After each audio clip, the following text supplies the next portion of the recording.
에스겔 40장입니다.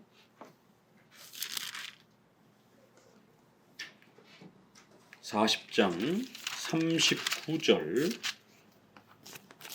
40장 39절 제가 봉독합니다.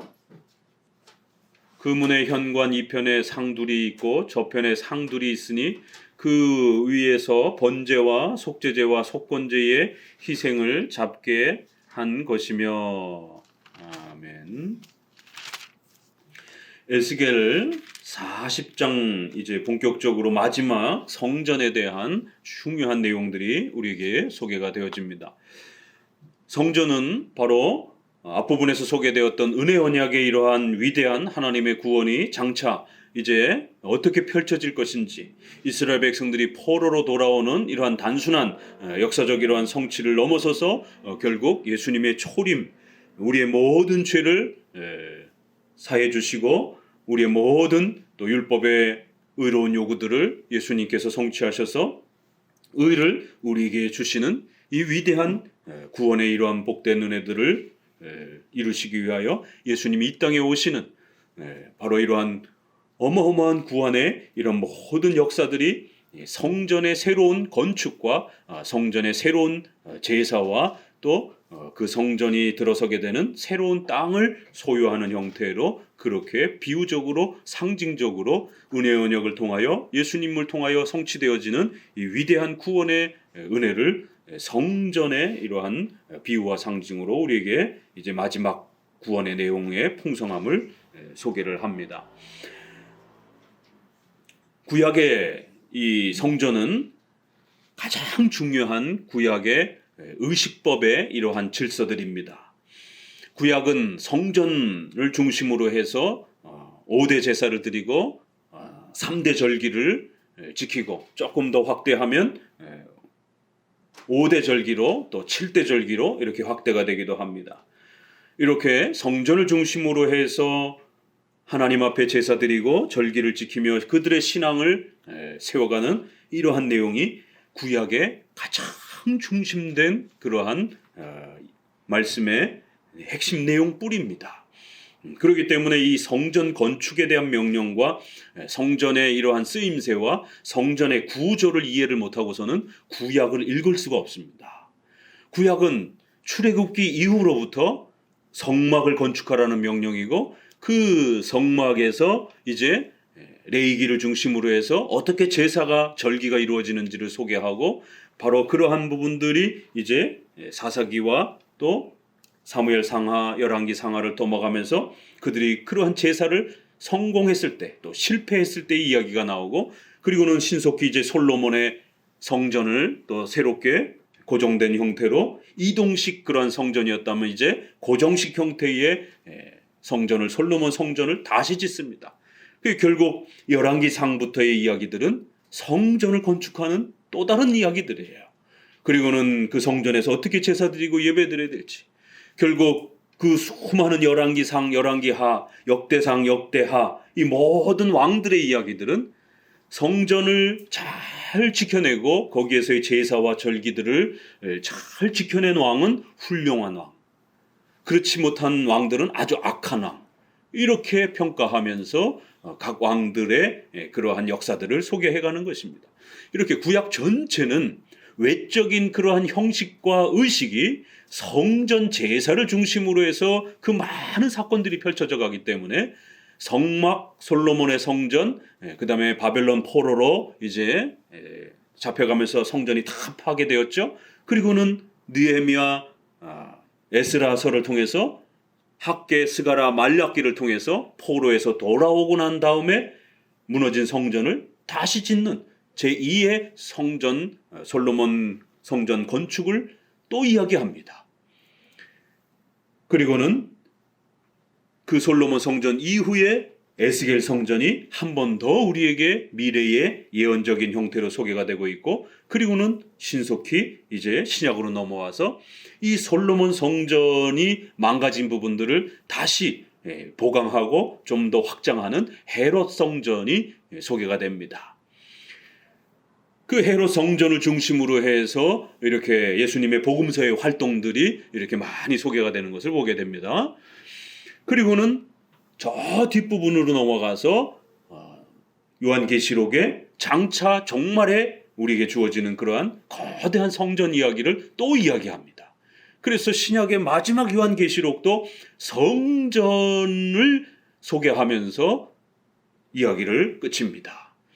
이렇게 출애굽으로부터 성막으로부터 시작했던 이 성전 이야기가 요한계시록 마지막 종말의 부분에 있어서도 성전의 이야기로 끝날 정도로 더더욱 구약은 성전이 율법의 명령으로서 그렇게 반드시 지켜 행해야 되는 그러한 명령으로서의 의식법의 구조를 가지고 있기 때문에 더더욱 구약을 읽기 위해서는 이 성전의 구조와 쓰임새와 형식과 특징을 정확하게 이해를 하고 계셔야 구약의 그 수많은 사건들을 해석해낼 수 있고 방향을 잡을 수가 있습니다.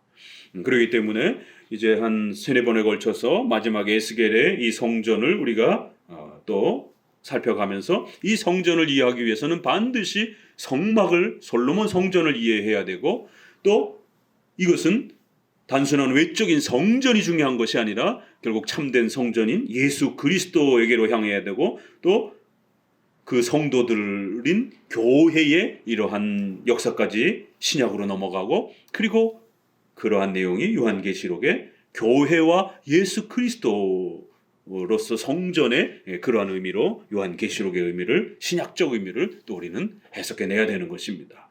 바로 에스겔은 그 중간쯤에 있어요. 그래서 구약은 건물 중심의 성전입니다. 그러나 신약은 예수 그리스도가 성전이시고 성도가 성전입니다. 그래서 교회가 오늘 신약 시대에는 성도들이 모여 있는 그 교회가 성도들이 성전인 것입니다. 오늘날은 건물이 성전이 아닙니다. 구약은 분명히 외적 형식상으로도 건물이 성전이었고 그 건물에 나와서 제사와 절기를 지켜야 되는 겁니다. 그러나 신약은 건물은 없어졌습니다. 예수님이 성전이고 그 예수님을 고백하는 성도들의 교제가 성전인 것입니다. 그렇기 때문에 에스겔은 이 두 개를 다 품고 있는 거예요. 그래야 겉으로는 새로운 성전 건축 이야기를 하면서 성전 건축의 구조와 그 길이와 제도를 정확하게 다시 한번 설명하는 겁니다. 그러나 구약의 그러한 외적 형식을 사용하고 있지만 거기에만 집중하시면 안 되는 거예요. 반드시 신약적 성경의 본질을 또 신약을 고려하면서 읽어내셔야 됩니다. 그래서 에스겔 성전은 성막이나 솔로몬 성전 건축처럼 아주 자세하지 않습니다. 성전의 구조와 구도를 상세하게 설명하지 않습니다. 의도적으로 대충 설명합니다. 그리고 규격이라든가 이런 부분들이 상식적인 형태가 아닙니다. 상당히 추적하기 어렵게 이렇게 비약적인 이런 형태로 성전을 설명을 합니다. 그래서 에스겔에 있는 성전을 어떤 사파 형태로 많은 구약학자들이 애를 써서 이렇게 도표로 그려보기도 했는데 그래서 몇 개를 여러분에게 카톡에다 좀 보내보기도 했어요. 우리가 인터넷에 나와 있는 이런 자료만 봐도요 다 똑같지 않아요. 조금씩 다 틀립니다. 대략은 비슷해 보여도 구체적으로 이런 그 구조와 형태들이 서로 다 틀립니다. 그러니까 그만큼 정확하지 않아요. 그러니까 성경은 일부러 그렇게 정확하게 소개하지 않았어요. 그러니까 이러한 부분들의 독특함들이 일부러 구약의 이러한 외적 형식의 성전의 구조를 가지고 왔지만 보다 본질적인 이 성전의 본질을 좀 더 가르치려고 신약의 이러한 장차 오실 예수 그리스도와 또 그 예수님을 고백하는 성도들 중심의 이러한 교회를 가르치기 위해서 이렇게 의도적으로 성막과 성전의 솔로몬 성전의 구조를 사용하지만 아주 놀랍게 성전의 이러한 구도를 구체화시키지 않고 그리고 마지막에 결정적으로 이 성전을 건축하라는 명령이 없습니다. 출애굽이라든가 솔로몬에는 아주 명백하게 건축하라는 명령이 주어져 있지요. 그러나 아무리 에스겔을 읽어봐도 보여줘라 이런 이야기는 있어요. 본 거를 백성들에게 이야기해주고 보여줘라 이렇게 정도는 이야기하고 있는데 본 그대로 건축하라 이렇게는 안 돼 있습니다. 출애굽은 그 본 그대로 그 규모와 제도를 따라서 건축하고 만들어라라고 이렇게 명령을 합니다. 그래서 나머지 이야기는 그 식양 그대로 만들었더라까지 이렇게 똑같은 얘기를 반복을 합니다. 그러나 에스겔은 이런 성전이 앞으로 너희에게 아주 놀랍게 구원의 선물로 새롭게 주어질 것이다. 한번 봐라. 이렇게 하고 끝나는 것이에요. 그래서 건축 명령도 정확하게 이렇게 주어지지 않습니다. 그러다 보니까 구약 성전의 가장 중요한 핵심은 뭐예요? 성막의 하이라이트는 7구조로 되어 있는 이 성막 구조를 머릿속으로 그려보세요. 나눠드린 거를 이렇게 보시면서 들으셔도 돼요. 성막의 구조를 보게 되면 동쪽으로 문이 나 있죠. 그래서 반드시 예수님은 문이다. 이렇게 요한복음에 있는 것처럼 동쪽으로 왜 문이 났느냐 이랬을 때는 이거는 그 시대에 동쪽에 대한 그 백성들의 문화적 이 소양을 사용한 겁니다. 이렇게 동쪽은 이렇게 태양이 떠오르고 이러다 보니까 백성들의 마음속에 동쪽은 굉장히 이렇게 어떤 하나의 경외의 대상과 이렇게 항상 이렇게 신성함과 어떤 이렇게 여러 삶의 문화 속에서 동쪽에 대한 그런 그 높임들이 있단 말이에요. 문화 속에. 그래서 그러한 문화적 소양을 이용해서 예수님이 우리의 삶에 가장 중요한 태양이 떠오름으로 우리의 모든 삶이 유지가 되는 것처럼 그렇게 동쪽으로 문을 내고 예수님이 요한복음에서 나는 문이다라고 유일한 동쪽에 나 있는 문, 그 다음에 번제단, 예수님이 히브리서에서 자신도 희생 제물이 되셨다. 소와 양으로 드리지 않고 자신이 직접 제물이 됐다. 이런 표현도 그렇고 또 그 번제단을 지난 다음에 뭐가 있죠? 이건 머릿속에 암기하고 계셔야 돼요. 이제 제물을 드렸으니까 반드시 성소로 나아가기 위해서는 희생 제물이 있어야 되는 겁니다. 피 흘림 없이는 절대로 지성소에 못 들어가는 거예요. 그 하이라이트가 되는 지성소에 못 들어갑니다. 그러니까 피 흘림이 얼마나 중요한 것인지를 구약적 의미에서 예수 그리스도의 피로 예수님의 희생으로 우리가 구원받는다는 것을 이렇게 가르친 것이죠. 그리고 나서는 씻어야죠. 더러워졌으니까. 그래서 큰 물두멍이 있어서 거기에서는 이제 지성소로 들어가기 전에 씻습니다. 자, 그러면 그 씻는 것도 우리의 죄를 씻는다. 우리가 물 세례를 받지 않습니까? 그래서 물이 우리를 깨끗하게 씻어주듯이 구약에도 물두멍을 이렇게 두어서 제사 드리고 난 이러한 손이라든가 이런 것들을 전부 씻고 이제 성소 그 다음에 지성소 안으로 이제 이렇게 들어가는 이러한 구조를 갖습니다. 자, 성소에서 이제 지성소 안으로 더 한 발짝 들어가게 되면 물두멍 안에 이제 본격적으로 지성소가 있죠. 성소와 지성소로 나눠진 이제 성전의 하이라이트가 들어갑니다. 자, 그러면은 지성소 앞부분에는 양 좌우편에 뭐가 있죠? 진설병, 떡이 12개가 있단 말이에요. 12지파를 상징을 하고 그래서 그 떡은 하나님의 말씀, 그리스도께서 우리 영의 양식이다라고 하는 말씀을 먹지 않으면 우리 굶어 죽는다라고 하는 이런 상징적 의미를 예수님이 영의 양식이라는 걸 가르치고 또 한편에는 어두우니까 빛이 있어야 됐죠. 그래서 7으로 이렇게 구성되어 있는 한 줄기 아래에 이렇게 7개의 받침을 갖고 있는 등대가 있단 말이에요. 촛불 등대. 그 빛으로 그 안에서 제사 업무를 집행합니다. 예수님은 빛이다. 나는 빛이다. 라고 이렇게 어둠을 밝히는 빛이다. 라고 말씀하잖아요. 이 온 세상을 죄와 어둠으로 표현하고 그랬을 때 예수님은 그 어둠을 물리치는 빛으로 소개가 됩니다. 이렇게 성전의 이 구조는 예수님을 통해서만이 우리가 하나님을 만날 수 있다라고 하는 것을 가르치기 위해서 구약은 아직 이렇게 미성숙한 그러한 시대로서 아직 예수님이 오시기 전이었기 때문에 어린아이와 같이 그렇게 외적인 형식과 도구로 의식들로 예수님을 가르쳤던 것입니다. 자, 그러면 좌우 양편에 떡과 빛이 있고 이제 지성소로 들어가야 되는 그 천막 휘장 앞에 향단이 놓여져 있습니다. 그래야 향이 피어오르고 그 향은 대제사장이 향을 피우는 그런 또 이런 임무를 맡습니다. 이 향 하면 누가 굉장히 중요한 사건으로 구약에 떠오르죠. 이 향 구약에 라이터도 없고 이런 시대에 우리 조선 시대도 그렇고 여성들의 가장 고된 삶의 일은 이 불 관리하는 거잖아요.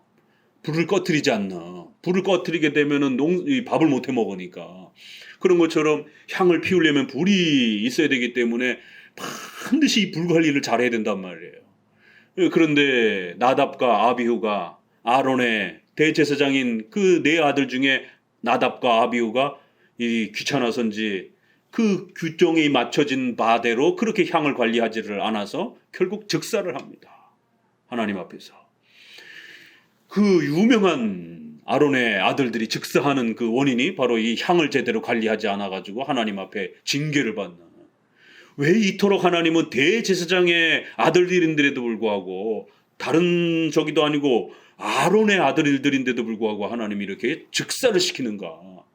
즉사를 시킬 때는 이유가 있는 겁니다. 그만큼 중요하다라는 걸 또 가르치는 것이고요. 그리하여 하나님 앞에 예배드리고 또 예수 그리스도를 고백하고 바라보는 데 있어서 오류가 나게 되면 얼마나 무서운 징계를 받을 수 있는지에 대해서 모든 세대의 모델로 그렇게 규범을 주는 겁니다. 아나니아와 삽비라가 신약에서 헌금을 잘못 드리다가 즉사를 한 것처럼 하나님 앞에 예배적 이러한 질서와 태도가 우리에게 얼마나 소중한 것인지에 대한 모든 시대의 모델이 되는 겁니다. 자, 향 안으로 들어가면 이제 지성소가 있죠. 지성소 안에 무엇이 있습니까? 법궤가 있는 거예요. 그렇죠? 법궤가 있고 그 법궤의 뚜껑에는 속죄소라고 이렇게 표현을 합니다. 우리의 모든 죄를 덮어준다 이렇게 해서 속죄소라 이렇게 표현을 하기도 합니다. 그 법궤에는 세 가지가 있습니다. 뭐가 있죠? 예수님이 우리 영의 양식이라고 하는 만나 항아리, 그 다음에 십계명 돌판, 그리고 하나는 교회의 치리와 질서를 강조하는 아론의 쌍난 지팡이.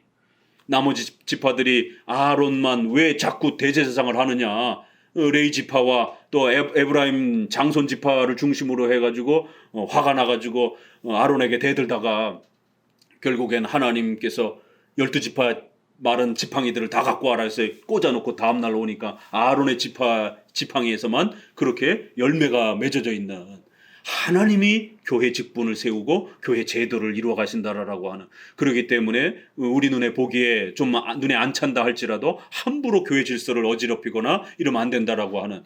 다른 건 우리가 만나와 십계명은 이해가 되는데 아론의 쌍난 지팡이가 왜 거기 있는가는 성도들이 많이 잘 모르는 경우가 많습니다. 아론의 쌍난 지팡이가 왜 거기 있지? 그건 싸움하지 말라라고 하는 경고입니다. 싸움하다가 죽었으니까 많은 백성들이 다담, 아비람 이렇게 해서 250명의 지도자들이 죽고 이런 엄청난 땅이 쩍쩍 갈라지면서 막 죽는, 불이 떨어져서 죽는 막 이런 어마어마한 벌을 받았단 말이에요.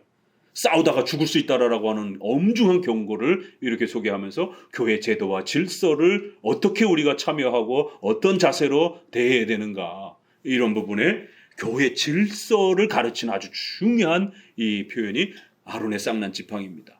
그래서 스코틀랜드의 참여자 중에 웨스트민스터 총회에 참여했던 그 6분 중에 한 분이 언약과 관련해서, 또 한 분은 장로 정치제도의 소중함과 관련해서 회중파와 논쟁을 하면서 장로 정치제도는 신적 제도라고 하는 이러한 아주 유명한 논문을 썼죠. 아론의 쌍난 지팡이, 조지 길레스피의. 사무엘 러더포드는 렉스라라고 하는 법이 왕이다 이렇게 해서, 왕이 개인이 통치해서는 안 되고 법이 통치하도록 해야 된다. 그리고는 그 법의 원리는 하나님의 언약 속에서 나온다라고 하는. 그래서 러더포드도 교회 정치 제도와 관련해서 또 언약에 대해서 이런 아주 유명한 논문으로, 그래서 교회도 목사 개인이 지배하는 것이 아니라 반드시 법이 지배하도록 해야 된다. 이것이 서구사회에 영향을 끼쳐서 근대 민주주의 국가도 한 개인이 통치하게 되면 반드시 독재가 되게 돼 있고 타락하게 돼 있다. 법이 통치하는 게 가장 안전하다라고 하는 근대 문명 국가의 초석을 만들어 준 겁니다. 우리 장로교회가. 그래서 법이 통치할 때 사람 시민들이 가장 안전함을 누릴 수 있다라는 거. 우리 교회도 성경에 기초한 교회 법이 교회를 다스리고 통치하도록 해야 한다라고 하는 거. 절대로 한 개인이 교회를 함부로 통치하거나 다스리게 되면 타락하게 돼 있다라는 거. 그래서 법이 왕이다라고 하는.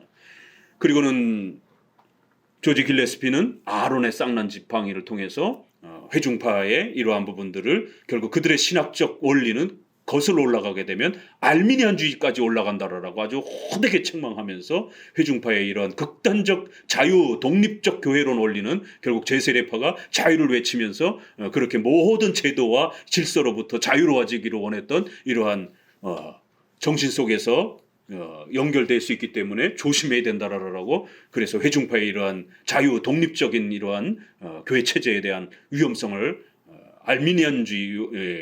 알미니안주의뿐만 아니라 제세례파까지 역사적으로 거슬러 가면서 책망을 하기도 했었습니다. 그러면서 장로 정치가 가장 성경적으로 우수한 정치고 신적인 권위를 위탁받은 그러한 정치다라고 이렇게 결론을 맺습니다. 그 책 제목이 아론의 쌍난 지팡이에요. 왜 그 제목을 선택했는지 이해하시겠죠? 그래서 법궤 안에서 이거는 꼭 잊어버리시면 안 됩니다. 왜 아론의 쌍난 지팡이가 거기 들어가 있는가? 그래서 세계는 이렇게 예수 그리스도와 관련된 또 그 예수님이 교회의 주인이시다라고 하는 아주 중요한 이러한 신앙의 원리를 우리에게 가르쳐냅니다. 자, 이렇게 7가지의 중요한 성막의 이러한 그 구조를 기억하시면서 이제 우리가 요 내용이 솔로몬의 성전에 가면은 그대로 연결이 되고 또 지속적으로 또 다음으로 연결이 되는 것입니다.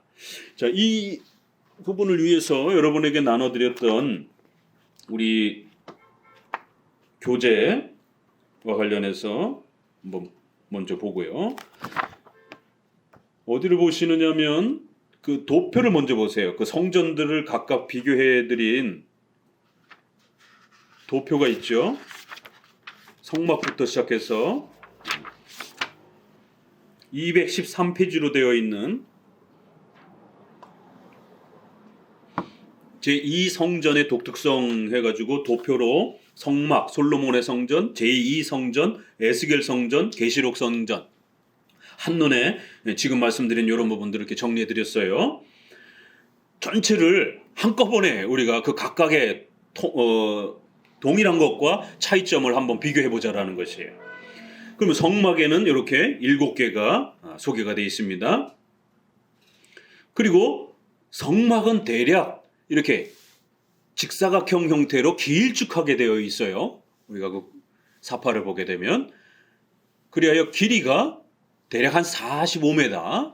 이제 규빗 그러면 한 규빗 이제 개역 개정판에는 척으로 이렇게 번역을 바꿨어요. 옛 번역에는 규빗으로 이렇게 돼 있어서 규빗은 어른의 이 팔꿈치, 그러니까 자가 없던 시절이다 보니까 이렇게 대략 성인 어른의 이 팔꿈치 길이를 이렇게 재가지고 왜 우리가 우리 동양에서는 한자, 두자 그러잖아요. 장롱 살 때 12자. 그래서 우리는 자의 개념이 이게 자가 한자가 30cm인가요? 33cm인가요? 아무 대략 그 정도 돼요. 그런 것처럼 우리 문화도 자의 문화가 있단 말이에요. 서양엔 센치 문화가 더 정확하게 있는데 고대 세계에는 이제 이렇게 규빗, 척 이런 개념입니다. 그러니까 어른도 여러 등치에 따라 크잖아요. 큰 사람이 있고 작은 사람이 있고. 그래서 큰 규빗도 있고 큰 규빗은 한 50cm가 조금 넘고 작은 평균치 성인은 한 45cm. 그냥 평균 잡아서 한 50cm 생각하면 됩니다. 그러면 한 45m 길이가 길쭉하게 그리고는 이렇게 넓이가 한 25m 정도의 규모를 가지고 있습니다. 자, 솔로몬의 성전으로 가보게 되면 솔로몬의 성전도 사실 뭐 그렇게 크진 않습니다. 한 30m, 한 10m 정도 성소와 지성소의 규격은. 자, 7개는 똑같아요. 동편문, 번제단, 물두멍. 그런데 숫자가 확대가 돼요. 백성들이 많아지고 그러니까 물두멍이 하나였는데 번제단도 크기가 커졌고 그 다음에 물두멍은 작은 10개가 더 추가가 됩니다. 제사를 많이 드리다 보니까 많이 씻어야 되고 이제 이런 형태가 되는 거죠. 작은 10개의 이런 물두멍이 추가가 되고요. 진설병, 떡상도 10개가 추가가 됩니다. 촛대도 10개로 확대가 되는 거예요. 그래서 좀 더 확대가 됐습니다. 그리고 법궤 앞에는 이 성막, 예수님이 십자가에 돌아가실 때 그 성막이 위에서부터 아래로 쭉 찢어집니다. 그래서 이제는 누구나 다 하나님 앞에 나아갈 수 있다라고 하는, 대제사장만 나아갈 수 있었던 이러한 제도가 이제는 누구든지 예수님을 찾으며 예수님께로 나아갈 수 있다라고 하는 표시로 휘장이 쫙 찢어진 겁니다. 그 휘장에 천사들이 수놓아져 있는 거예요. 그리고 종려나무라든가, 구약의 가장 이러한 그 화려한 나무인 종려나무라든가 이러한 천사들이 수놓아져 있었습니다. 그런데 솔로몬 성전에 와서는 큰 기둥으로, 한 2m 정도 되는 큰 기둥으로, 조각상으로 법궤 앞에다가 그 천사를 아예 조각을 세워놓습니다. 그래갖고 날개가 서로 이렇게 맞닿아 있도록 법궤를 보호하는 그런 천사의 모습을, 하나님의 보좌를, 이렇게 천사가 하나님의 보좌를 떠받들고 있는 것처럼 이렇게 천사의 조각상이 양옆에 이렇게 서 있고요. 그리고는 법궤가 있습니다. 그리고 이 십계명 돌판만 있어요. 여기에는 법궤 안에 있었던 만나 항아리와 아론의 쌍난 지팡이는 없어졌어요. 이게 이제 왜 없어졌는지에 대해서 엄청난 논문들이 나옵니다. 아직도 몰라요. 이제 솔로몬 시대에 와서 성경에 역대하 5장 10절에 보니까 십계명판 외에는 나머지는 없더라, 이렇게 되어 있는 거예요. 어떤 이제 이유 때문에 나머지 2개가 없어지고 돌판만 남는 이제 이러한 변화가 생겼습니다. 자, 그리고 제2성전으로 넘어가 보게 되면 바벨론 포로 후에 이제 다 망가졌던 그러한 성전을 새롭게 건축하죠. 수룹바벨과 예수아 두 사람이 돌아옵니다.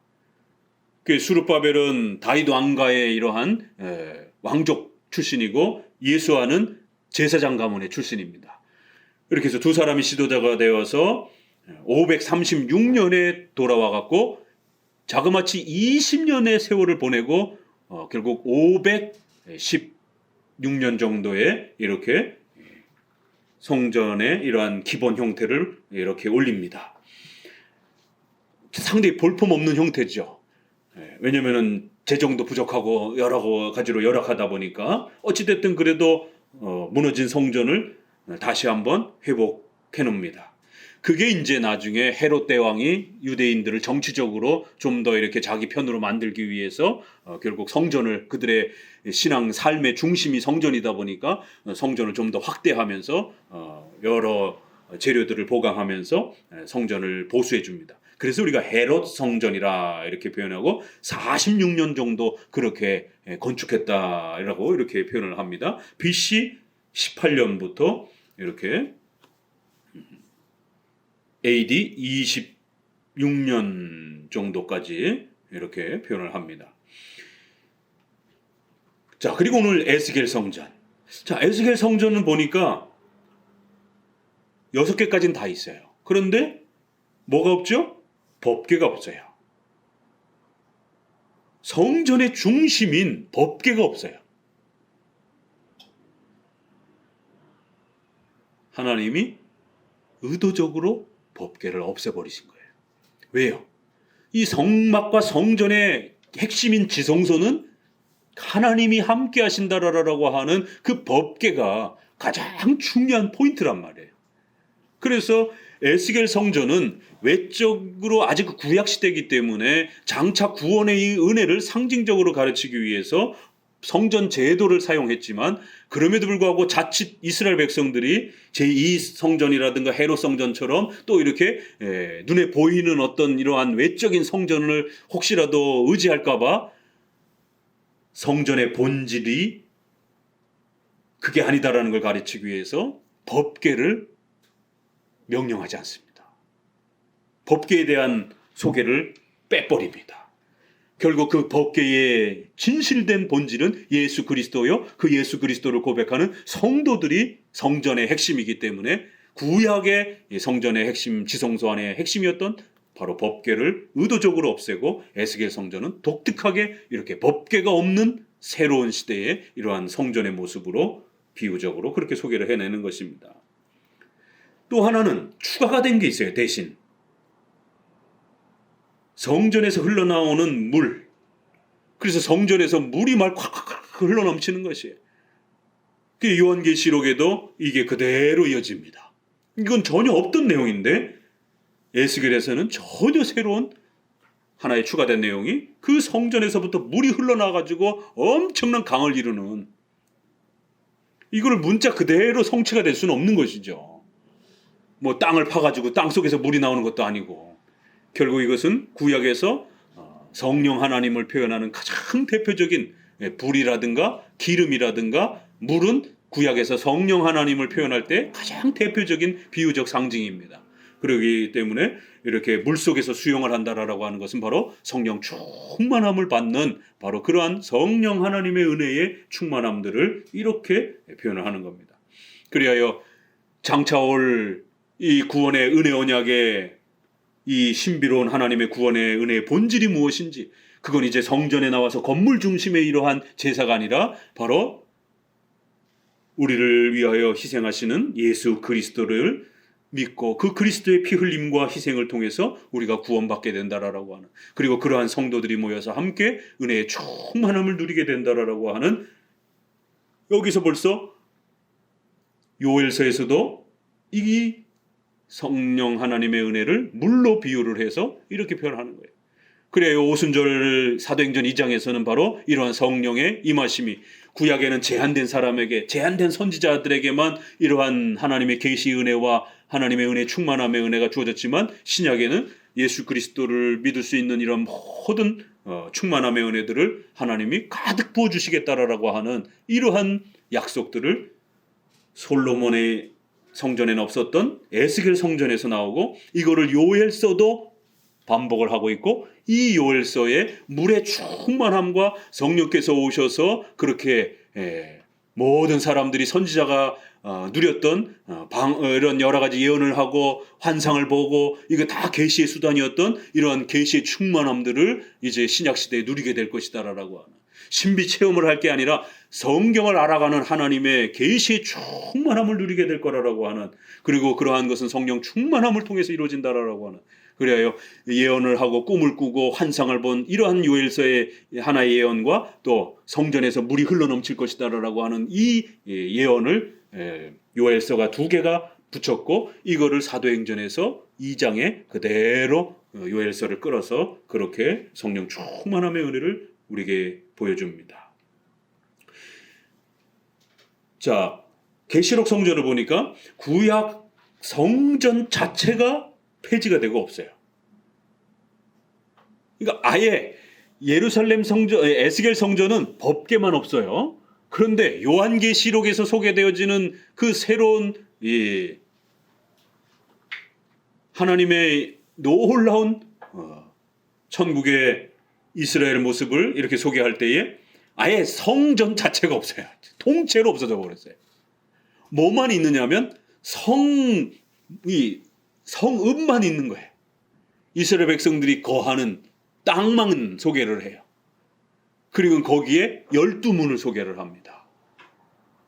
그리고 이렇게 벽이 둘러쳐져 있는 성곽을, 이렇게 성곽은 있는데 성 울타리는 있는데 성전이 없는 거예요, 그 안에. 그러면서 굳이 성전이 이제는 필요 없다. 왜요? 이제 예수님과 하나님을 우리가 직접 대면하며 그렇게 살아가는 시대이기 때문에 그 성전에는 바로 예수 그리스도께서 우리를 맞이하시면서 우리가 대면하여 그렇게 성전 되시는 예수 그리스도를 직접 보게 되고 교제하게 될 것이다.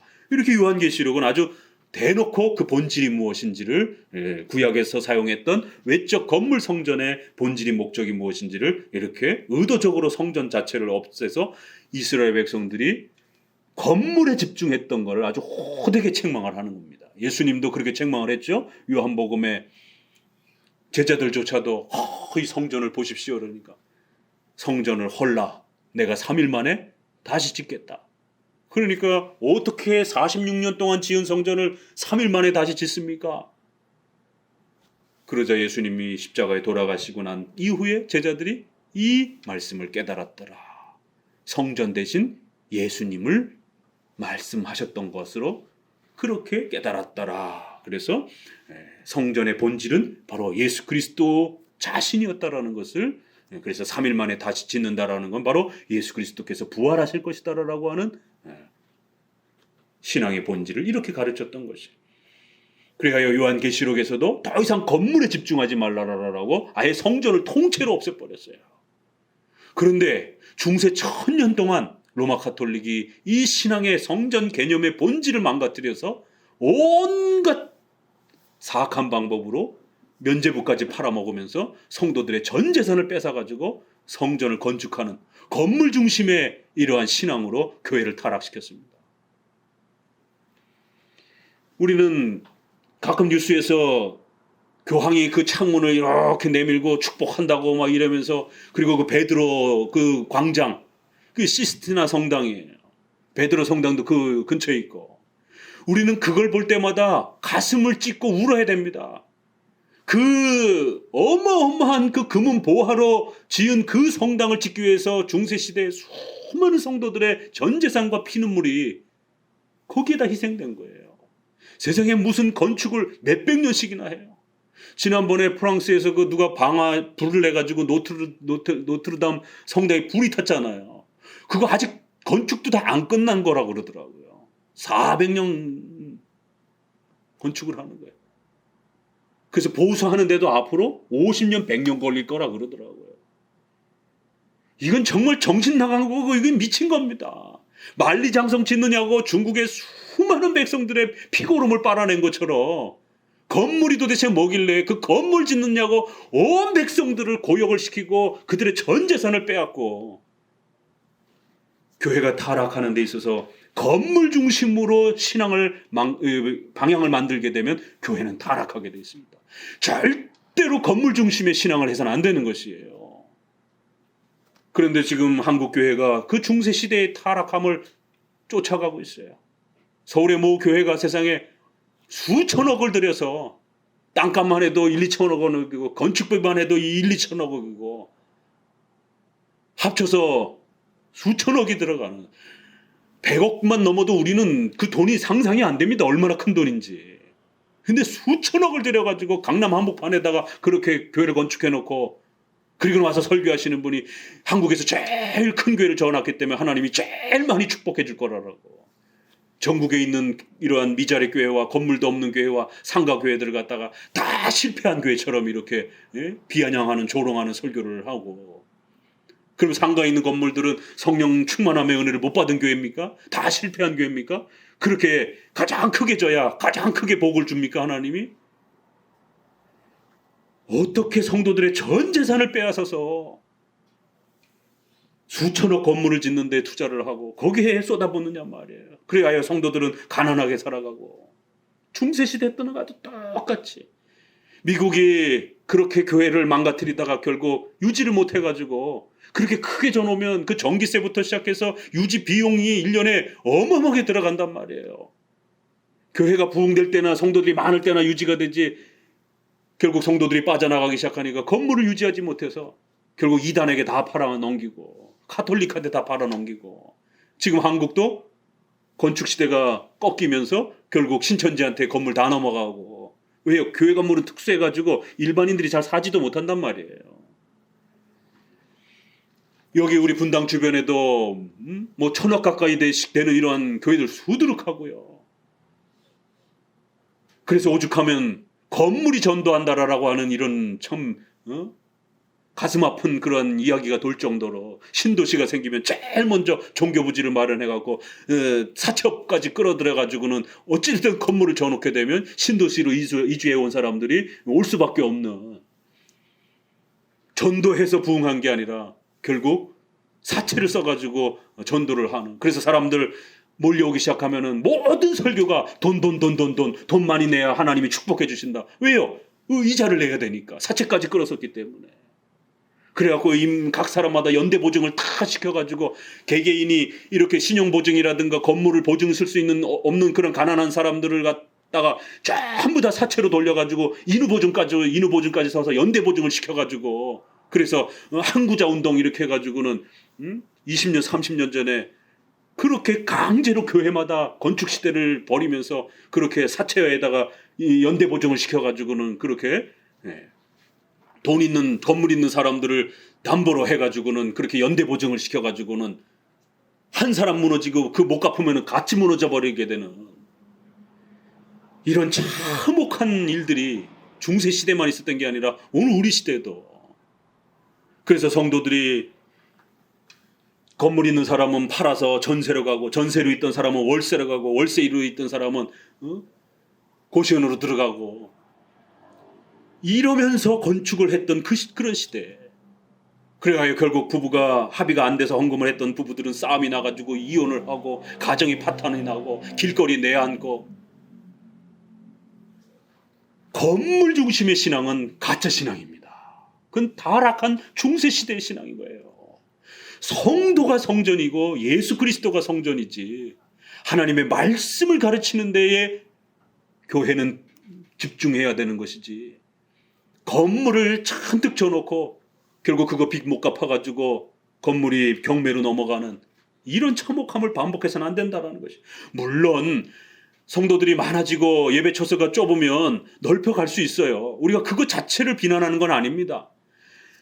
자연적으로 넓혀가는 건 누가 뭐라 그러겠어요. 공간이 필요하니까 성도들이 감당할 만큼에 있어서 공간을 또 확보하고 또 조금 더 확보하고 조금 더 확보하고 그러다 보면은 뭐 월세 상가 임대료 내느니 차라리 조그만 데로 좀 얻어서 이렇게 비용을 뭐 전략해보자 뭐 그런 경제적인 판단을 누가 뭐라 그러겠습니까. 그런 거는 전혀 문제 삼는 게 아니에요.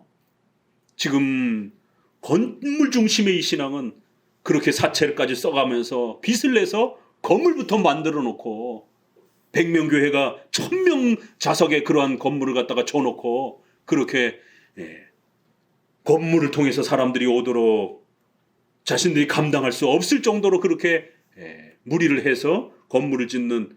그래서 건물만 쳐놓으면 교회가 부흥이 되고 하나님의 은혜가 충만한 것처럼 이런 식으로 건물을 마치 신앙의 본질인 것처럼 곡해하는 이런 형태로 가서는 절대로 안 된다는 겁니다. 그래야 루터가 95개 조항의 종교 개혁을 일으킬 때도 거기에 2조항, 3조항이 앞부분에는 면죄부를 책망하고 돈을 걷어들이려니까 온갖 아이디어를 다 동원해가지고 결국 연옥교리를 만들어내서 결국 모든 사람은 천국에 가지 못한다라고 연옥에 일단 우선 간다라고 그리고는 그 연옥에 간 부모들을 끄집어내기 위해서는 돈을 많이 헌금해야 연옥에서 천국으로 옮길 수 있다라고. 그래서 수도사들이 1년에 몇 차례씩 그렇게 마차를 끌고 헌금통을 놓고 면죄부를 팔면서 그렇게 돌아다니고 그리하여 면죄부를 책망하고 또 하나는 2조항, 3조항 정도가 그렇게 건물을 짓고 싶다라면 교황 당신의 돈으로 건물을 지으라라고. 건물을 짓는 게 어떻게 하나님이 기뻐하시는 일이냐. 그 건물의 금은보화 다 뜯어내다가 가난한 과부와 고아를 돌보라라고. 그게 하나님이 기뻐하시는 것이다라고. 정 건물 짓고 싶으면은 교황 당신의 사재로 돈을 내놓고 건물을 지으라라고. 건물 중심은 신앙이 아니다랍니다. 종교개혁은 바로 이 교회 건물을 깨트린 겁니다. 다른 면에서는 예배의 개혁이기도 하고 또 형식적으로는 건물에 집중하지 말라라고. 건물 중심으로 신앙생활하지 말라라고. 그건 가짜 신앙입니다. 상가 건물에 있던 가정집에서 예배를 드리던 들판에서 천막을 치고 예배를 드리던 어느 곳에 있든지 성도들이 모여서 말씀을 배우고 예배를 드리면 그것이 성전이고 그것이 하나님의 처소인 것이에요. 그래서 이러한 교회 물건을 갖다가 성물이라고 이렇게 표현을 하고 이게 어떻게 성물입니까? 그저 우리가 교회의 이러한 부분들을 위해서 사용하는 것이죠. 우리의 예배적 편리함을 위해서. 이것도 없으면 그냥 서서 예배드려도 되는 거고 옛날 우리 저만 해도 시골에 그냥 조그마한 나무 강대상 판자 이렇게 해놓고 그리고 성도들은 다 그냥 앉아서 예배드렸어요. 의자도 없었던 시절이기 때문에 저만 해도 강원도에서 살 때. 그런데 지금은 다 성물이라라고 이렇게 거룩한 물건이라라고 이렇게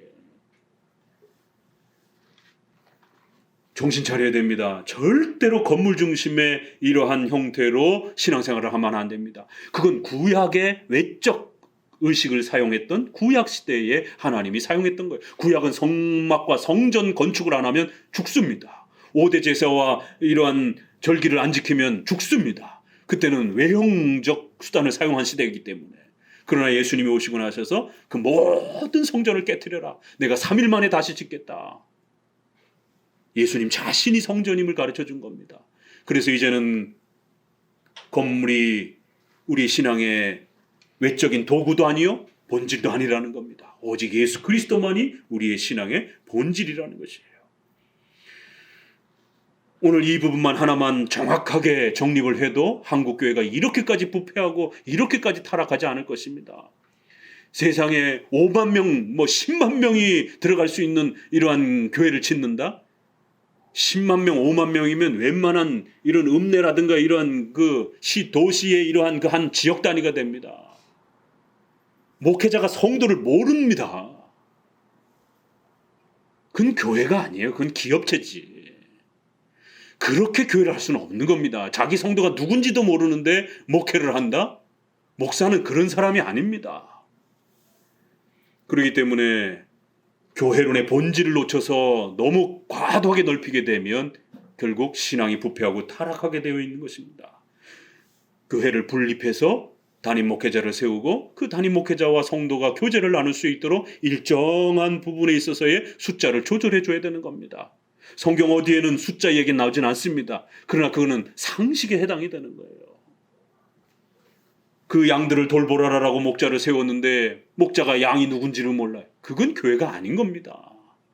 그렇기 때문에 반드시 그 담임 목회자가 성도를 케어할 수 있는 그 범위 정도가 가장 적당한 것이에요. 이러한 성전 개념들을 뒤로 갈수록 점점 본질이 정확하게 드러나잖아요. 그래서 요한계시록에서는 아예 성전까지 뜯어 없애버리고 성곽과 성문, 천국이라고 하는 이스라엘 백성들의 그 땅만 소개를 하는 것이에요. 자, 그 뒷부분만 더 마무리해 봅시다. 그래야 성곽에 12문, 12지파의 이름이 있고 성곽에 12기초석이 있고 12사도의 이름이 있습니다. 성곽의 재료는 온갖 보석들이고 그리고 성전에서 흘러나오는 생명수 강이 역시 에스겔에서 나온 그대로를 반복을 합니다. 그래야 거기서 막 헤엄치는 장면으로 이렇게 소개를 합니다. 그리고 요한계시록의 성전의 크기는요, 이 성의 크기는 12,000 스타디온. 이게 구약의 정확한 치수를 계산할 수는 없어요. 그러나 대략 해보게 되면 2,400km예요. 그래가지고 어떤 분이 이거를 이렇게 이제 신약적 사파를 그렸는데 지구 위에다가 옆으로는 지구가 이렇게 옆으로는 2,400km가 나올 수 있잖아요. 그렇죠? 근데 이게 네모 반듯하단 말이에요. 에스겔 성전도 보면 네모 반듯해요. 이제 이게 직사각형 형태의 이렇게 길쭉한 형태였지만 성전은 에스겔에서 오기 시작하면서 네모 반듯해져요. 사방 이거는 완전 숫자예요. 그래서 네 군데가 모두 다 똑같다 이러는 건 이제 완전 숫자의 개념이 들어가는 거예요. 그래서 에스겔 성전은 앞에 성전하고 구조가 달라집니다. 네모 반듯해 길이가. 위아래가 똑같아요. 그래서 정육면체 형태가 됩니다. 위로도 똑같고 아래로도 똑같아요. 그 에스겔은 좀 더 커져서 대략 한 500규빗 이러니까 5525 해서 한 250m, 260m 정도가 되는 거예요. 길이가 260m, 넓이가 260m, 높이가 260m예요. 고대에 260m짜리 건물을 지을 수가 없지요. 그렇죠? 그런데 그런 건물을 소개를 하는 거예요. 자, 그런데 요한계시록에는 더 엄청납니다. 2,400km. 성의 이 거대한 크기가. 2,400km의 이러한 그 크기를 이야기하고 거기에 이제 이스라엘 백성들이 거하는 것을 소개를 하는데 이 그 성곽의 두께가 65m예요. 핵폭탄이 떨어지면 보통 몇 메타 정도 되면은 핵폭탄이 못 뚫습니다. 근데 두께가 65m예요. 이거 어떤 핵폭탄으로도 뚫을 수가 없어요. 성곽의 두께가 65m. 그리고 위로 2400. 그래갖고 지구가 이렇게 있으면 이렇게 돼갖고 저 대기권을 뚫고 이렇게 우주로 이렇게 성곽을 그리려니까 성곽을 이렇게 어떻게 표시를 하기가 정육면체 형태로 이렇게 표시를 해야 되니까 지구의 뿔처럼 툭 떼져 나와 있는 거 이제 천국의 모습을 이제 이렇게 표현한 거예요. 그러니까 상상할 수 없는 어마어마한 이제 크기를 이제 이렇게 완전수 형태로 이제 이렇게 표현을 해놓은 겁니다. 요한계시록.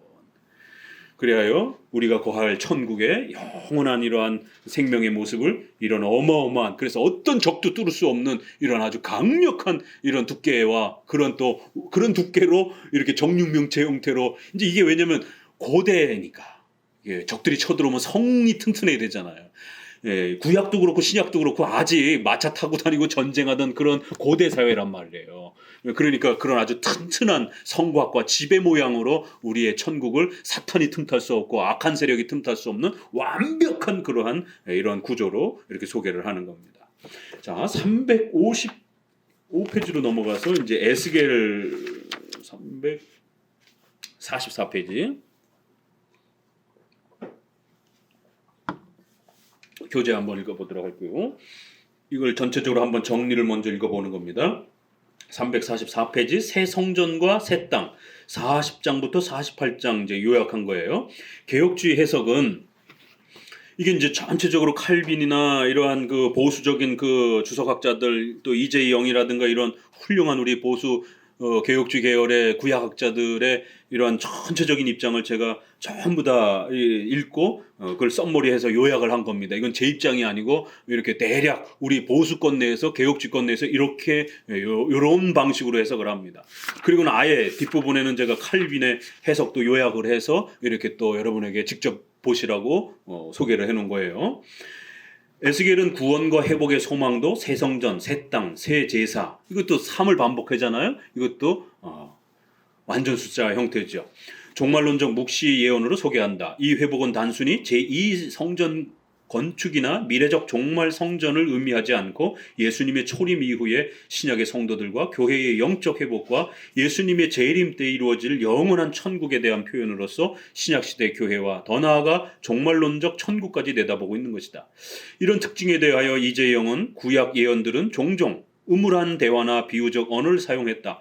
그들은 옛 언약에 대하여 그림자적 모습으로 말했다. 그러나 그들은 그리스도에 관해서 말했고 에스겔 역시 이 이상한 상징으로 그리스도에 관해 말하고 있다. 이로써 그는 오경과 상이하지 않음 다르지 않으며 또는 천년왕국 동안에 있을 역사적 성전을 기술하지 않는다. 이렇게 자꾸 천년왕국 모습으로 이 성전을 이렇게 해석해도 안 된다라는 거예요. 세대주의처럼. 그는 자신의 특유한 방식으로 예수 그리스도를 잘 전파하였다라고 언급한다. 자, 우리가 37장 39장에서 곡과 마곡의 전쟁 소개했잖아요. 이래서 세대주의자들은 봐라, 이 성전, 새로운 성전, 천년왕국 시대가 되기 전에 최후 아마겟돈 전쟁이 일어나고 그리고 천년왕국이 주어지고 그 천년왕국 시대에 이 예루살렘 성전이 진짜로 건축될 거라는 거예요. 그러니까 건축 준비하자 이러고 있어요. 또 천년왕국에 가갖고도 또 건물 져야 돼. 성도들 돈 뜯어내가지고 또 건물을 져야 되는 이런 웃지 못할 이런 세대주의자들의 해석. 에스겔을 그런 식으로 순서적으로 시간적으로 마치 그런 어떤 천년왕국 전후의 모습을 해석해주는 소개하는 것처럼 세대주의자들은 극단적 시간 중심자들은 그렇게 해석을 합니다.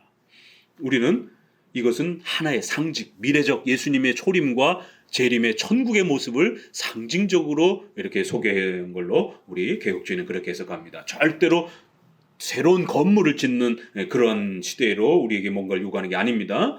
다음, 에스겔의 새 성전과 땅은 솔로몬 성전과 비교하여 몇 가지 독특한 부분이 있다. 기본적으로 에스겔은 성전, 레이지파 중심의 예배제도, 불결에 관한 규례, 제사장직과 제사, 절기 등을 소개하지만 솔로몬 성전의 규격과 차이가 있다.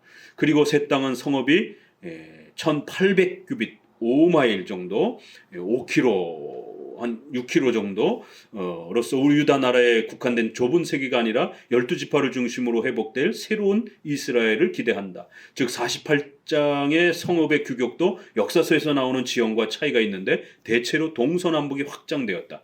이것은 포로 후 성전과 지형보다는 미래적 천국에 이런 묘사하는 것으로서 문자적인 미래 성전이나 제사제도의 재제정이 아닌 것을 알 수 있다.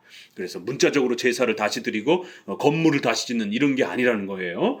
이 차이점을 몇 가지로 나눠보면 다음과 같습니다. 첫 번째, 건축 명령이 없다라는 것. 40장 4절을 같이 읽어봅니다. 그 사람이 내게 이르되 인자야 내가 내게 보이는 내가 이것을 내게 보이려고 이리로 데리고 왔나니 너는 본 것을 다 이스라엘 족속에게 고할지니라. 본 것을 보여줘라, 얘기해줘라 하지 건축을 명령하지는 않았어요. 건축보다는 보여주는 데 초점을 두고 있습니다. 즉 모세와 다윗에게 주셨던 성막과 성전 설계도는 건축을 전제로 하여 주셨으나 에스겔은 미래의 성전 모습을 보여주는 것에서 그치고 구체적으로 건축 명령을 제시하지 않았습니다. 두 번째 차이는 에스겔 새 성전에 법궤가 없습니다. 말씀드린 것처럼. 그래요 예레미야 3장 16절에도 벌써 이 법궤가 없어질 거를 예언합니다. 조금씩. 예레미야 3장 16절을 읽어보도록 합니다. 나 여호와가 말하노라 너희가 이 땅에서 번성하여 많아질 때에는 사람이 여호와의 언약궤를 다시 말하지 아니할 것이요 생각지 아니할 것이요 기억지 아니할 것이요 찾지 아니할 것이요 만들지 아니할 것이요 그때 예루살렘이 여호와의 보호자라 일컬음이 되며 열방이 그리로 모이리니 곧 여호와의 이름으로 인하여 예루살렘에 모이고 다시는 그들의 악한 마음에 강팍한 대로 행치 아니할 것이며. 예레미야 시대는 법궤가 있던 시절인데 법궤를 찾지도 않고 만들지도 않을 것이다라는 거예요. 앞으로는 아주 이런 놀라운 예언을 미리 예언해주고 있는 것을 보게 됩니다. 그리고 요한계시록 21장도 그 다운표 안에만 읽어볼게요. 21장 22절 성 안에 성전을 내가 보지 못하였으니 이는 주 하나님 곧 전능하신 이와 및 어린 양이 그 성전이심이라. 그 성은 해와 달의 비침이 쓸데없으니 이는 하나님의 영광이 비치고 어린 양이 그 등이 되심이라. 이렇게 해서 성 안에 성전이 없는 성 외곽만 있는 이런 독특한 모습을 계시록은 소개합니다. 셋째 차이는 성전에서 흐르는 강물이다. 이렇게 해서 이것은 성령 충만함의 부분들을 소개합니다. 계시록 22장 1절 그 다운표 안에만 읽어볼게요. 이 강은 저가 수정같이 맑은 생명수의 강을 내게 보이니 하나님과 및 어린 양의 보호자로부터 나서 길 가운데로 흐르더라. 강 좌우에 생명나무가 있어 12가지 실과를 맺히되 달마다 그 실과를 맺히고 그 나무 잎사귀들은 만국을 소성하기 위하여 있더라. 그래서 미래의 천국의 모습을 마치 이렇게 강이 충만하면서 강이 풍만하면 먹을 게 풍성하잖아요. 그러니까 고대 사회다 보니까 강 주변에서 이렇게 좋은 과실들이 풍성하게 맺어져서 우리가 마음껏 먹고 살 수 있는 이런 모습으로 천국 모습을 그려준 겁니다. 마지막 차이는 도성 이름을 여호와 삼마라고 한 부분이다. 도성 이름은 구약의 대표적인 이스라엘 성전이라고 부르지 않고 35절에 그 사면의 도합이 1만 8천 척이라 그날 후로는 그 성읍의 이름을 여호와 삼마라 하리니 라는 말씀과 같이 이것은 여호와께서 거기 계시다라는 그런 뜻의 구약의 표현입니다. 이거 어디서 많이 들어봤죠? 임마누엘. 신약에서 마태복음 1장 23절에 거기도 한번 읽어볼까요? 그 다음 페이지에 보라 처녀가 잉태의 아들을 낳을 것이요 그 이름을 임마누엘이라 하리라 하셨으니 이를 번역한즉 하나님이 우리와 함께 계시다 함이라. 그러니까 여호와 삼마는 하나님이 거기 계시다 이런 뜻이고 임마누엘은 하나님이 우리와 함께 계시다라는 이제 히브리어의 차이예요. 그러나 거의 같은 내용이에요. 거기 계신다는 게 어디 계시는 거겠어요? 이스라엘 백성들과 함께 계시겠다라는. 그러니까 에스겔 성전 건축의 마지막 하이라이트는 어디 있어요? 여호와 삼마라는 단어에 있는 거예요. 외적인 건물이 아니라는 겁니다. 하나님이 우리와 함께 계신다라는 거예요. 하나님이 거기 계시겠다라는 거예요. 그들과 함께 계시겠다라는 거. 그럼 거기가 성전이라는 거예요. 그래서 일부러 이스라엘 성전이다, 이스라엘 지파의 성전이다 이 말 못 쓰겠습니다. 새로운 성전은 여호와 삼마다. 하나님이 거기 함께 계시는 것이다 라는 이름으로 부르라는 거예요. 왜 이스라엘의 성전이라고 못 부르게 했을까요? 유대주의에 빠질까 봐, 선민의식에 빠질까 봐, 민족주의에 빠질까 봐, 건물 중심에 빠질까 봐 막으신 겁니다.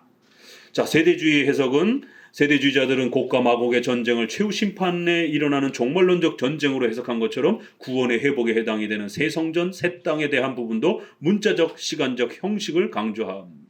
즉 역사 속에서 일어나는 특정한 사건과 장소, 성전으로 해석했습니다.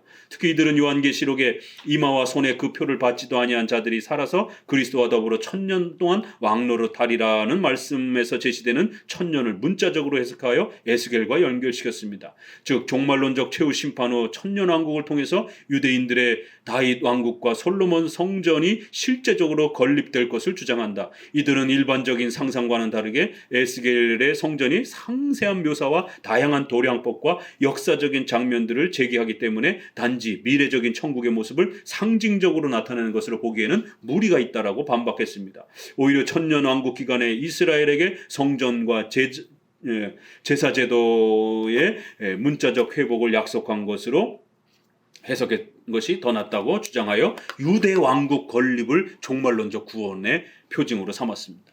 그래서 성도들 돈 다 각출하고 뜯어내서 유대에다가 보내는 거예요. 이스라엘 나라 건국하는 데다가 보내는 거예요. 이 중세 십자군 전쟁 같이 이런 일이 벌어져요. 왜요? 유대인들을 중심으로 해서 유대인의 성전 건축을 해야만이 거기에 천년왕국이 임한다고 생각을 하니까. 그래갖고 트럼프가 그 예루살렘 이 서쪽인가를 뭐 수도로 해준다라고 그래가지고 세계 종말 온다라고 얼마나 또 이 세대주의자들하고 음모론자들이 난리를 쳤습니까? 자, 책은 그렇게 덮어두고 이제 40장으로 에스겔로 넘어가 봅니다.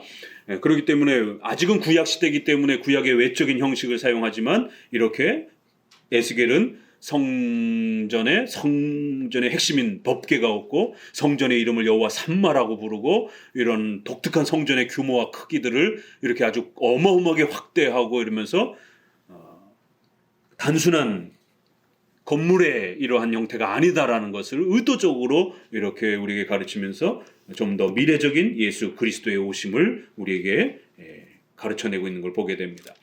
40장 먼저 2절을 보게 되면 하나님의 이상 중에 나를 데리고 땅에 이르러 나를 높은 산 위에 내려놓으시는데 거기서 나무로 향하여 성읍 형상 같은 것이 있더라. 높은 산, 마치 모세가 시내산에서 성막을 이렇게 설계도를 가지고 온 것처럼 높은 산으로 인도해서 성읍을 이렇게 보도록, 그리고 그 성읍을 청량하고 치수를 재는 천사가 나타나가지고 이제 전체적으로 성전을 어떻게 이렇게 잴 것인가를 측량하면서 자를 재는 이런 모습이 나옵니다.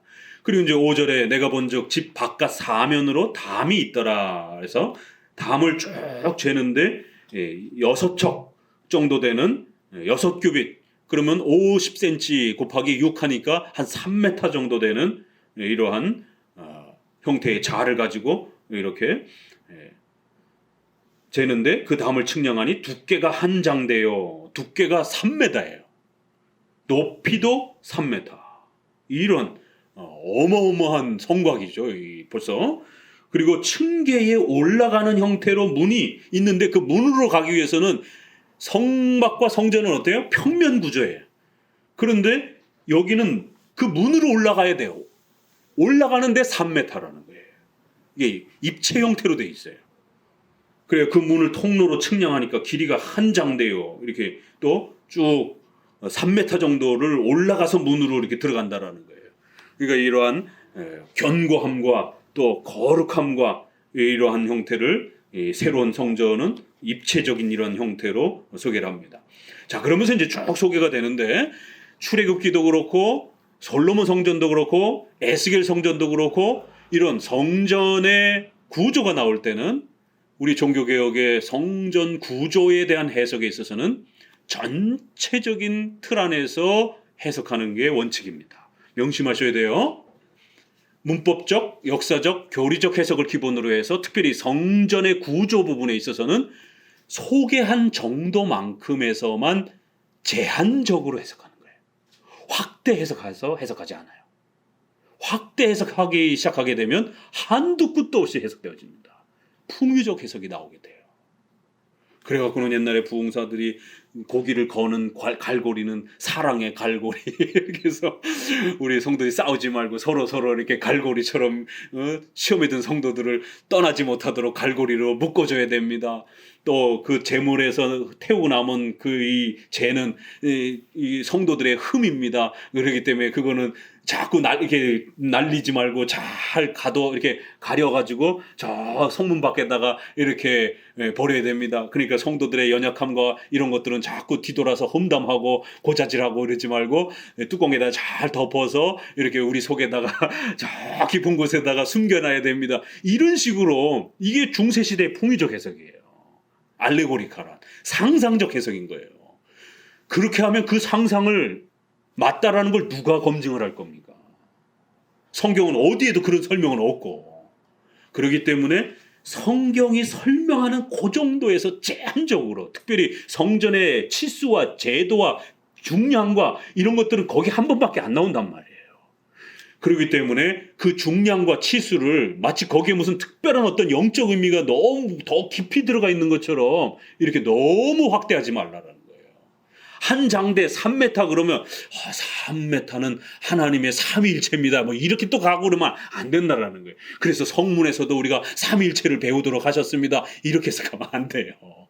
그냥 3m 그러면 보편 상식적인 면에서 두께가 3m면은 어마어마한 견고한 정도, 이렇게 큰 역사적 흐름 아래서 고대에 이렇게 성이 얇으면은 금방 침략을 당하니까 성이 두꺼워야 이렇게, 그럴 때 삼을 즐겨 썼던 이스라엘 백성들의 문화 속에서 삼 정도를 그 정도로 하고 넘어가는 거예요. 자, 그러면 여기 치수와 이런 부분들은 이거 수학 좋아하는 사람 빼놓고는 이게 뭐 눈에도 잘 안 들어옵니다. 그러나 에스겔 성전이 대략 이렇구나라고 하는 정도는 여러분이 읽으실 때마다 이렇게 참고 하셔야 돼요. 이거 힘들다고 해서 여기는 쭉 건너뛰고 이렇게 저 끝에만 읽으면 안 돼요. 그래도 일단은 어떻게 구성되어 있는지는 차근히 쫓아가면서 읽는 거예요. 힘들어도. 성경에 이런 치수와 중량과 이런 부분들을 아주 힘들게 하나하나씩까지 기록한 겁니다. 그래도 이유가 있으니까 이렇게 기록한 거예요. 다만 너무 확대해서 상상적으로 해석하지 말라라는 겁니다. 자, 그러면 크게 17절로 넘어가 봅니다. 이제 그 문을 쭉 이렇게 소개를 했고요. 그 다음에 17절로 가보니까 그가 나를 데리고 바깥들에 들어가니 뜰 삼면에 박석 깔린 땅이 있고 그 박석 깔린 땅 위에 여러 방이 있더라. 그래서 우리가 나눠드린 그 성전 지도를 보게 되면 네모 반듯한데 바깥 쪽으로 3m 되는 두께 안쪽으로 이제 방들이 쫙 질비하게 있는 거예요. 그래서 그 각각의 방들에는 제사장들이 업무를 하도록, 또 그 다음에 11조를 가지고 오면 거기에 이제 재물이라든가 이런 것들을 그 창고에다가 저기 보관할 수 있도록. 그러니까 엄청난 크기의 방들이 거기에 이제 제사를 위한 수많은 그러한 재물들이 준비되어지고, 그래서 아주 어마어마한 그런 재물들이 이렇게 준비되어지는 이제 이런 정도를 생각하시면 되는 거예요. 그래요. 장차올 우리의 예배는 솔로몬의 이러한 1000번의 제사 뭐 이런 부분들이 나오잖아요. 이런 것보다도 훨씬 더 풍성한 그러한 예배의 풍성함들을 이렇게 약속하는 것입니다. 30개의 방이 있고, 20절을 보니까 그가 바깥들 북향 그 동서남북을 계속 소개합니다. 문간에 또 장광을 청량하니, 또 24절에 그가 또 나를 이끌고 남쪽으로 내려가서 남양한 문간에 있는데 그 벽 현관을 청량하니 먼저 청량한 것과 같고, 28절에 그가 나를 데리고 그 남문으로 말미암아 안뜰 쪽으로 이제 한 번 더 이제 바깥에서 서서히 안쪽으로 들어오는 거예요. 32절에 그가 나를 데리고 안뜰 동편 쪽으로 또 이동해 갔고, 35절에 북문 쪽으로 또 이렇게 들어갑니다. 자, 중요한 이제 38절이 이제 결론이 나옵니다. 같이 읽어봅니다. 그 문벽 곁에 문이 있는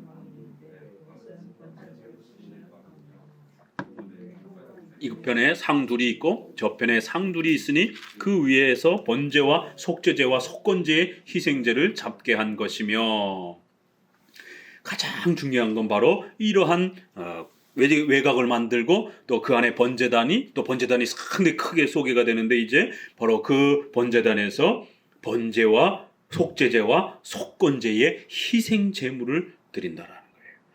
그래야 이 에스겔 성전의 가장 하이라이트를 어디에다가 초점을 두고 시작합니까? 희생 제물에 초점을 맞추는 걸 보게 됩니다.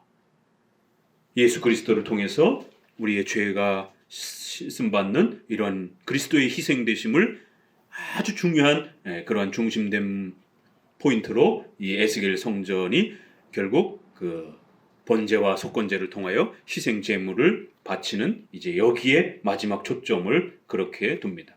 그리고는 그 번제단에 상이 8개가 있고 또 4개의 번제에 쓰이는 상 4시 또 이렇게 아주 규모가 크게 준비될 거라는 거예요.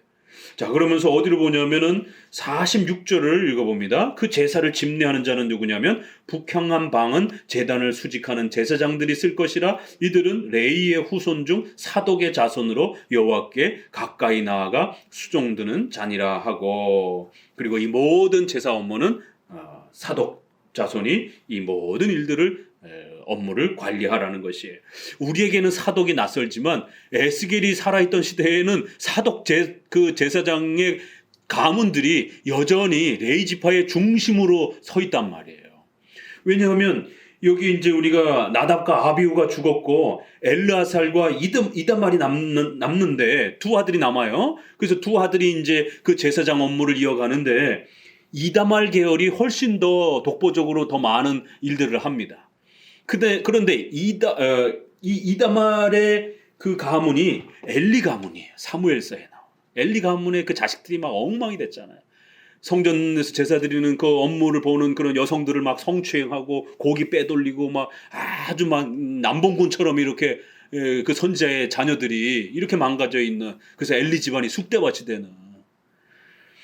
그리고는 다윗이 피난 갈 때에 그 다윗을 도와준 아비아달, 그 결국 이 아비아달이 다윗 왕위를 세울 때에는 훌륭하게 사울 편에 서지 않고 다윗 편에 서서 그렇게 도왔지만 결국 다윗이 죽고 난 다음에 아도니아가 반역을 일으킬 때 요압하고 아비아달, 장수 중엔 최고 장수인 요압, 제사장 가문에서는 바로 이 이다말 가문의 제사장이었던 결국 이 아비아달이 왕권, 그러니까 제사권과 군사권을 독점을 한 거예요. 아도니아가 솔로몬에 대적하려고. 그래서 결국 그 반란이 들켜가지고 솔로몬에 의해서 요압과 아비아달이 결국 이제 정권에서 쫓겨나는 겁니다. 그리하여 사독 제사장이 주된 이제 제사 가문으로 서게 되고, 그 이후로부터는 쭉 사독 가문이 결국 중심이 되어져 갑니다. 이런 역사적 아직 배경 아래 있기 때문에 사독 가문이 이 제사 업무를 전체적으로 총괄할 것이다 라고 이렇게 이야기를 합니다. 자, 이 역사적 해석을 해야 돼. 이 정도까지는. 갑자기 뭐 사독이 다시 등장을 그러면 사독 가문이 누군지 우리가 어떻게 합니까? 여기에서는 바로 그러한 그 구약적 배경 아래에서 이 정도 이렇게 제사장 가문에 유일하게 남아있는 이제 사독 가문이 그 제사장 업무를 여전히 아론의 자손들이 이어갈 것이라는 거예요. 그러니까 하나님이 약속하셨던 그 아론의 가문이 계속 그 제사를 그렇게 끊기지 않고 이어간다라는 것이죠. 41장을 보면요. 그가 나를 데리고 이제 또 성소에 이르렀는데 그 문 벽을 측량하니 이러면서 거기에 이제 지성소로 들어가는 4절에 보니까 그가 내전을 청량하니 장이 20척이요. 그래서 광이 20척이라 그가 내게 이르되 이는 지성소니라 이러면서 지성소 안으로 좀 더 들어가는 것을 보게 됩니다. 자, 그리고 12절 쭉 보시게 되면 서편뜰 뒤에 건물이 있는데 광이 70척이요 장이 또 90척이며 그 사면 벽계 두께가 5척이더라 이러면서 서쪽들을 소개합니다. 그리고 서쪽에는 이렇게 동쪽의 저쪽 반대편이기 때문에 지성소 뒤쪽이에요. 그래서 그쪽은 문이 없습니다. 왜냐하면 성소 뒤쪽으로 잘못 들어오게 되면 지성소를 해칠 수 있기 때문에 서쪽은 문이 없어요. 남북으로 있고 동쪽으로는 그 문들이 쭉 하고 방들이 즐비한데 저쪽 서쪽엔 문이 없습니다. 함부로 드나들지 못하도록. 자, 그러면서 17절을 같이 읽어봅니다. 42장 17절, 아니 41장 17절. 문통 위에 내전과 그 외전의 사면벽도 다 그러하니 곧 청량한 대소대로며 널판에는 그룹들과 종려나무를 새겼는데 두 그룹 사이에 종려나무 하나가 있으며 매 그룹에 두 얼굴이 있으니 하나는 사람의 얼굴이라. 이편 종려나무를 향하였고 하나는 어린 사자의 얼굴이라. 저편 종려나무를 향하였고 온 전 사면에 닦으라하더라. 이렇게 해서 결국 그 성소를 설명해가는 그 과정 속에 이제 그 측량한 외전의 사방벽에 이렇게 종려나무 또 그룹들 천사들 이렇게 해서 하나님의 보좌를 천사들이 떠받드는, 그리고 거기에 천사의 모습을 사람의 얼굴, 가장 이성을 지혜로운 사람, 힘이 용맹한 사자 이렇게 비유적으로 표현을 해서 천사가 얼마나 막강한 힘을 갖고 있는지를 이제 이렇게 비유적으로 표현하면서 마치 지성소에 천사가 솔로몬 성전에 천사 둘의 조각상이 있었던 것처럼 여기에도 이렇게 천사들을 새겨 놓는 것을 보게 됩니다. 그리고는 21절에 외전 문설주에 네모졌고 내전 전면에 있는 식양이 이러하니라. 곧 나무 제단에 고가 3척이요. 그래서 이제 진설병을 떡상을 또 이렇게 소개하는 그 진설병상을 소개를 합니다. 여기에도 역시 그룹과 종려나무의 이런 부분들이 잔뜩 새겨져 있는 것을 보게 됩니다. 자, 오늘은 이렇게 41장까지 좀 보면서 기본적으로 이제 본격적으로 에스겔의 6가지의 그 성전의 구조들을 이제 차근차근히 하나씩 동서남북으로 계속 돌아다니면서 이제 소개를 합니다. 그러니까 이런 하나하나들은 너무 힘들어요. 사실 그 자체 하나하나를 해석하는 데는. 또 그리고는 또 그 자체 의미가 뭐 아주 굉장히 깊은 의미가 여기에 이렇게 스며들어 있고 그런 건 아니에요. 그러니까 대략 성전 전체의 한 부분으로 이렇게 7개의 그 구조 중에 한 부분으로서 이렇게 소개가 되고, 그 각각의 부분은 이미 벌써 성막과 솔로몬 성전에서 그것은 예수 그리스도와 연결되는 중요한 의미로서 번제단, 떡상, 빛, 지성소의 이런 부분들 다 그리스도와 관련된 상징으로서 이미 역할을 하고 있었기 때문에 거기에 맞춰서 해석해 주면 되는 거예요. 너무 이렇게 확대해서 각각의 수치와 이런 부분들을 확대하면 안 됩니다. 결국 에스겔의 성전은 구약의 외적인 형식을 이용해서 장차 올 예수 그리스도를 통하여 우리가 희생 제물 대신 예수님의 은혜로 구원받고, 그리고 그 그리스도를 고백하는 성도들이 교회라고 하는 성도들이 바로 성전에 참된 성전이 된다라고 하는 이 위대한 놀라운 구원의 모습을 이렇게 아주 신비스럽고 아주 이렇게 놀라운 형태의 이러한 성전의 모습을 우리에게 보여주면서 예수님을 사모하도록 그렇게 마무리하고 있는 것을 보게 됩니다. 오늘 에스겔 성전의 이러한 부분들을 잘 깨달으면서 특별히 오늘날 성전을 건물 중심으로 이렇게 곡해하는 잘못된 이러한 가르침에 우리의 마음을 빼앗기지 말고 성전의 본질적 쓰임새를 더더욱 우리 개혁제 안에서 잘 정립해 가시기를 주의 말씀으로 권면을 드립니다.